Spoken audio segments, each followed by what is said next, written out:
We find Orel and his parents in the kitchen. Orel's mother, Bloberta, scolds him for not eating his breakfast, saying it's a sin to waste food. Of course, the last time Orel was told not to waste something, he ended up smoking crack. Clay then brings up a note he received from Orel's track coach that mentions in passing Orel's increasingly poor performance.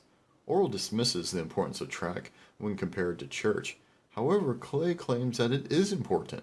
What happens when you grow up and need to sprint 30 meters to the unemployment office? Clay then says for Orel to eat all his food so he has energy to perform better in sports. I'm going to talk a bit more about the letter from Stop Frame before we move on. Now, him and Clay's relationship should and will be covered in its own video at some point. But for now, I'll just say this. Here, Clay claims to not know who Stop Frame is, but regardless, he seems to be infatuated by the letter. So either two things are happening. Clay is lying, or he really doesn't know Stop Frame, at least not by name. I don't believe he's lying because in God's greatest gift, their interaction seems to kind of confirm this. I'd give it one more shake. All right. Thanks, buddy. By the way, my name's... Later, Pally. Now, I know people that haven't seen more Orel that are watching this video are probably wondering, why does this matter? But I'll say is that it does matter, and it gets very important later on. That night, Orel is at a Boy Scouts meeting. The Scoutmaster is lecturing the boys on survival tips, and the topic of drinking one's own pee comes up.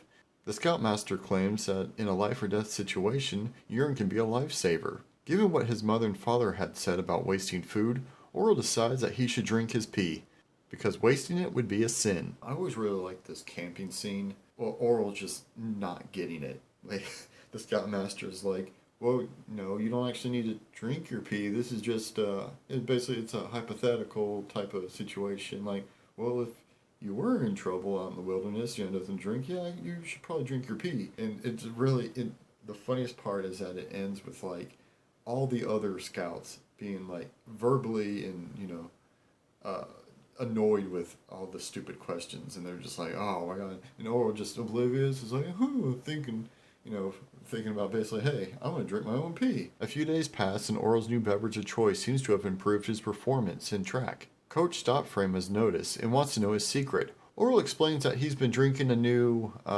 health drink that gives him lots of energy. Stopframe announces that he wants the rest of the team to start using Orel's mystery drink too.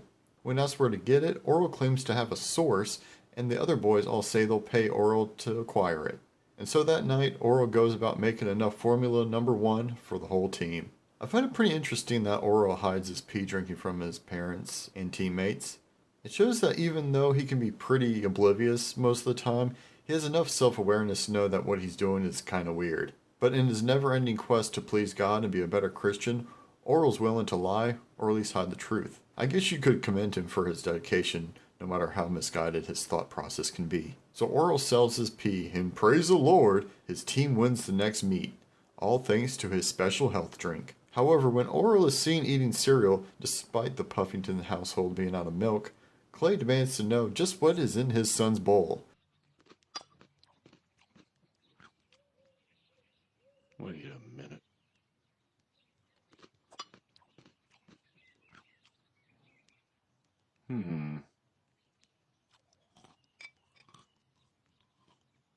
Instead of taking Orel to his study, Clay delays their talk until after school, but in the meantime, Orel would have to tell the truth about Formula number 1 during a school assembly. Orel's confession somehow doesn't end up with him getting his ass whooped, at least until his dad got home, that is. Clay punishes Orel not so much for allowing his teammates to, unknowingly drink his pee, but for selling it, which is kind of weird. I figured Clay would be fine with Orel making money, but it turns out that Clay's comment about Orel sprinting to the unemployment line was what motivated his entrepreneur spirit. Clay tells Orel that he doesn't need to worry about that kind of stuff just yet, because Working is a very hard, soul-numbing, and joyless experience. Which is probably the best advice Clay has ever shared with Orel. Now, I'm trying to analyze each episode more thoroughly, and I sort of came up with a theory or three about Orel and his teammates increase in performance at the track meet. Starting with Orel. After he starts drinking his piss, he starts breaking school records. But I don't think it's the piss. I think it's his dad. I think that Orel could be a natural athlete.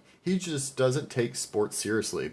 At least not as much as his faith. Clay's pep talk is really what got Orel's ass in gear. Of course, it could also be part of a kind of placebo effect from the wiener juice, which could also explain why the whole team seems to be doing better. But my favorite theory is that by Coach Stop Frame turning back to God, his team was then blessed, which kind of seems a little out of characteristic of this show. But, I mostly mention this because Daniel Stop Frame's character is really defined by his wandering faith. The school assembly was weird.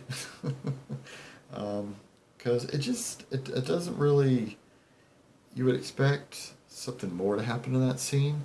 I mean, Orel just admitted that he fucking sold his piss and they were drinking it. You would think there would at least be people like trying to jump him or start throwing shit at him or literally, why wouldn't they literally be holding their cup of Formula One, #1, drinking it, and he's like, hey, that's my pee. I mean, you'd think that they'd be fucking throwing the piss at him or something, but I thought that was kind of weird. I think he was probably just trying to wrap up the episode type of thing. Each episode's only 11 minutes. But then I also really like the mascot of the school, the Vanishing Americans, and of a little Native American with a little tear, just a permanent tear on the mascot's face. It's fucked up. And they don't stop coming, and they don't stop coming, and they don't stop coming, and they don't stop coming, and they don't stop coming, and they don't stop coming, and they don't stop coming.